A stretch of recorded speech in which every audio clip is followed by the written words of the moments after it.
বৃষ্টির কারণে জল জমছে বিদ্যালয়ের শ্রেণীকক্ষে, জমা জলেই চলছে পঠন পাঠন।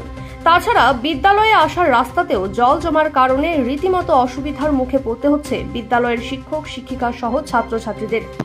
ঘটনাটি নদিয়ার কৃষ্ণগঞ্জ ব্লকের চৌগাছা গাজনতলার একটি প্রাথমিক বিদ্যালয়ের ক্লাসরুমে হাঁটু জল। প্রতিটি বিদ্যালয়ে যখন প্রার্থনা সঙ্গীতের মধ্য দিয়ে দিন শুরু হয়, তখন এই বিদ্যালয়ে পঠন পাঠন শুরু হয় ক্লাসরুমের জল ছেঁকে বের করার মধ্য দিয়ে। তবুও ক্লাসরুমের মধ্যে জল থাকায় জমা জলেই চলছে ক্লাস। শুধু তাই নয়, জল থাকার কারণে একই ঘরে চলে 3টি আলাদা আলাদা শ্রেণীর ক্লাস।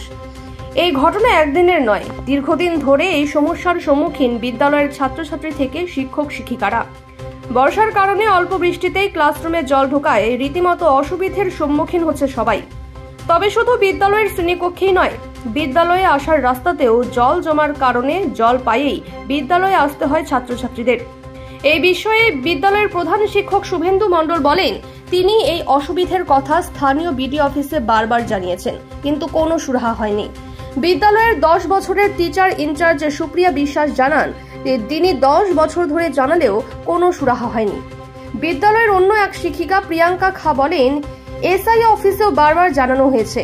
তারা জানিয়েছেন যত তাড়াতাড়ি সম্ভব সমস্যা মেটানোর ব্যবস্থা করা হবে, কিন্তু দুঃখের বিষয়ে আজ পর্যন্ত কোনো সুরাহা হয়নি। এই বিষয়ে কৃষ্ণগঞ্জের বিডিও সৌগত সাহাকে সমস্যার কথা জানতে চাইলে তিনি জানিয়েছেন বিষয়টি সত্যি। তিনি আরও জানিয়েছেন, পরিকল্পনা করে যত দ্রুত সম্ভব এই সমস্যার সমাধান করা হবে।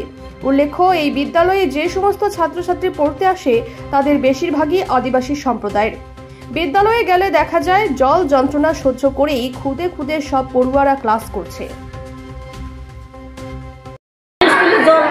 সমস্যা, ছেলেপিলে আসতে পারে না, পড়তে পারে না, জ্বর আসে।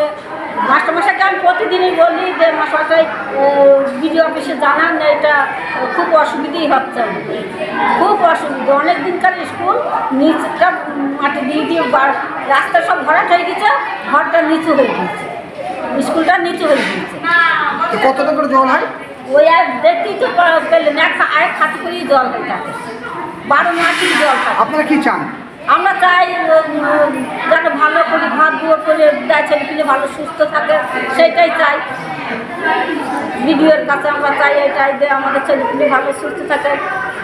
অফিসে যখন স্কুল করে দিয়েছেন, সেরকম ছেলেপিলে থাকারও তো সেরকম ব্যবস্থা করে দিতে হবে। ব্যবস্থা না করে দিলে ছেলেপিলে পড়বেই বা কী করে, থাকবেই বা কী করে। ছেলেপিলের শরীর খারাপ, এটা তো 12 মাসই হয়, 12 মাসে। ওই জন্যই তো আমরা বলি বিডিওকে আসতে, এটা দেখে শুনে ভালো করে দিয়ে যায়। আমাদের স্কুলে এসেই জল পরিষ্কার করতে হয়, আবার ক্লাসের ভিতরে জল ঢুকে যায়, আবার স্যার ম্যামরা ভিজে ভিজে স্কুলে আসে, আবার জ্বর আসে পরিষ্কার করতে গেলে। আবার এই ক্লাসের ভিতরে জল ঢুকে যায়, আমরা ক্লাস করতে হয়, আমরা ক্লাসের ভিতরেই খেলা করি, ক্লাসের ভিতরে খেলা করি। জলে কি চাচ্ছ তোমরা? আমাদের স্কুলে জল না ঢুকে।